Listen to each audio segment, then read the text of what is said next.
Imagine this, it's been a tough day, and you find yourself slumped on the couch, munching mindlessly on chips or scooping spoonfuls of ice cream you were stuffed minutes ago.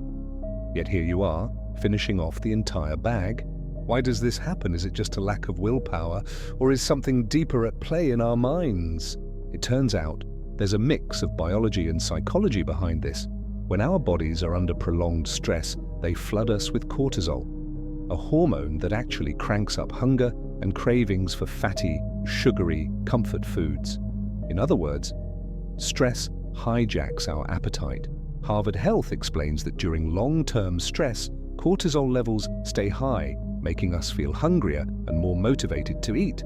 Those salty fries or a chocolate chip cookie suddenly seem like the perfect fix, even when you're already full. And here's the kicker. Comfort foods really do calm us, at least temporarily. Eating fat or sugar triggers a feedback effect in our brain that actually dampens stress signals, so we get stuck in a loop. Stress makes us eat, and eating soothes stress, teaching our body to want that soothing feeling again and again. But overeating isn't only about hormones, it's also a learned habit. Our brains love rewards. Psychologists note that when you see something delicious, eat it, and feel pleasure, your brain records that reward. The next time you encounter that food or feel the same stress, your brain triggers that memory. Remember how good that tasted? Let's have it again. Each tasty bite lights up your brain's reward system with dopamine and natural opioids, reinforcing the cycle. In fact, nutrition experts call this hedonic eating, eating for pleasure rather than hunger. In hedonic eating, the drive to chase tasty foods overrides your body's actual need for fuel. That's why one slice of pizza can suddenly turn into 3. The pleasure continues to call for more, even after you're full. Beyond biology, emotions are a major driver. Have you ever noticed yourself reaching for the fridge when you're bored, upset, or tired? This is emotional eating. Psychologists point out that many of us learned early on that food can soothe feelings. A cookie after a bad day might momentarily lift sadness or frustration, teaching our brain that eating equals comfort. Over time, food becomes the go-to fix, sad or anxious.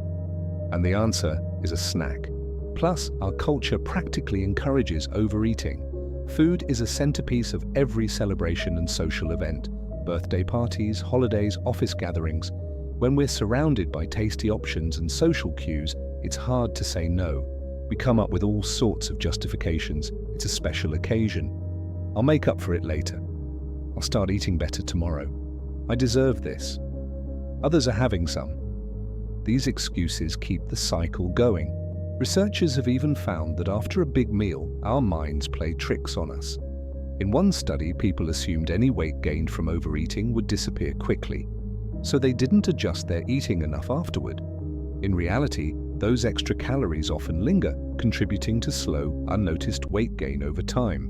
When you put all this together, it's clear. Overeating isn't just about hunger. It's a complex mix of stress, habits, emotions, and learned beliefs.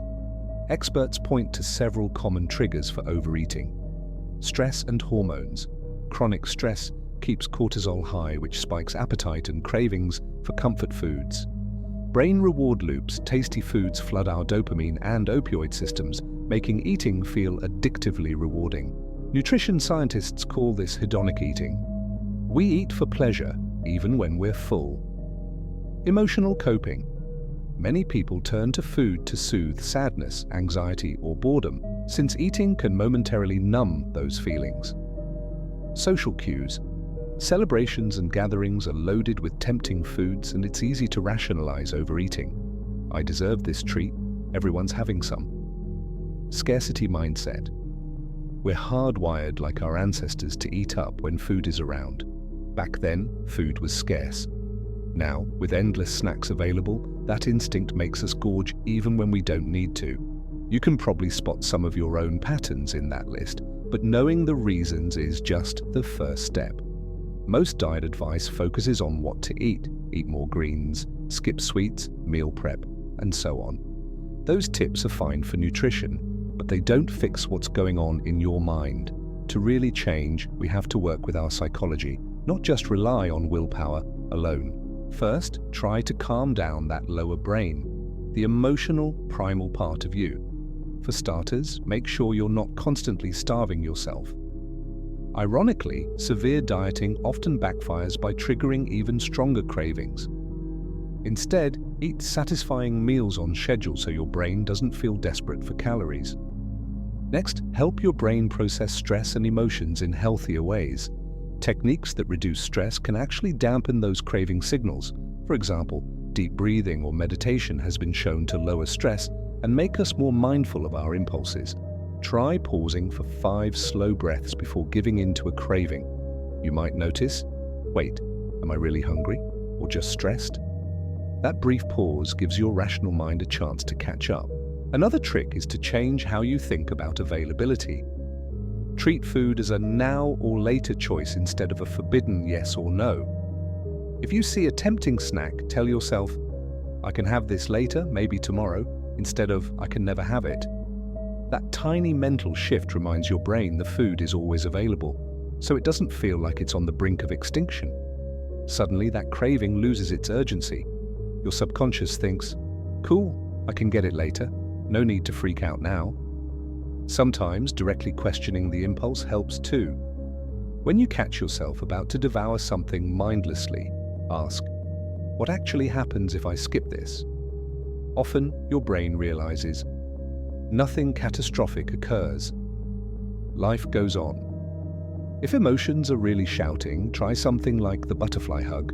Cross your arms and tap alternately on your shoulders to calm yourself, or just get up and move around.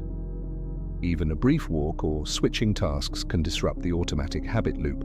And there's a surprising bit of reverse psychology at work. The more we try to control every bite, the more our inner rebel kicks in. Sometimes giving yourself a little freedom can reduce the urge. For example, plan a small treat or social meal in advance and enjoy it fully. When treats aren't off limits, many people find they end up overeating less. It's like the insomnia paradox. The harder you try to fall asleep, the harder it becomes. The less you obsess about food, the more normal and relaxed your eating becomes. Beyond food itself, think about where you find value and pleasure. Maybe as a kid you learned to feel special or comforted through treats. Others don't need any external reward to feel good. You can cultivate that too. Seek meaning and happiness in hobbies, relationships, or passions, so that food is just one small, enjoyable part of your rich life. Psychologists call this intrinsic worth, creating value from within. So, which part of this story are you in? Are you letting stress or old habits decide your choices? Or are you ready to rewrite the script? Every time a craving hits, pause and consider. Is this true hunger or something else? You might be surprised. Often your brain will find a different answer than eat now. Understanding the psychology behind overeating means you can be kinder to yourself. It's not a personal failure, it's how our brains were wired to keep us safe. Now you have new tools, mindfulness, reframing, and even a bit of self-permission to take back control. If this deep dive into the mind behind overeating gave you a new perspective, hit subscribe. We break down the surprising psychology of everyday habits like this. And next time, we'll explore something new about why we do what we do. Thanks for watching.